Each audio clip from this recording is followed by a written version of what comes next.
مرحبا يا باء، أخبرينا عن نفسك وعن الأشياء التي تحبينها. البطيخ. أحب البطيخ. هل تعلم ما هو ألذ شيء يمكنك أن تأكله؟ هل هو البطيخ؟ بالتأكيد، إنه البطيخ. أحب البطيخ وأحب أيضا الأشياء اللطيفة. أتعلم ما ألطف منظر يمكنك رؤيته؟ ما هو يا باء؟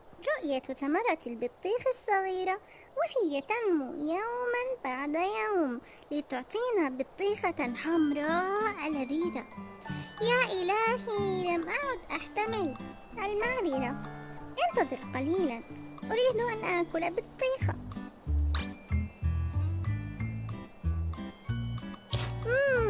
كم هي لذيذة. أتريد واحدة؟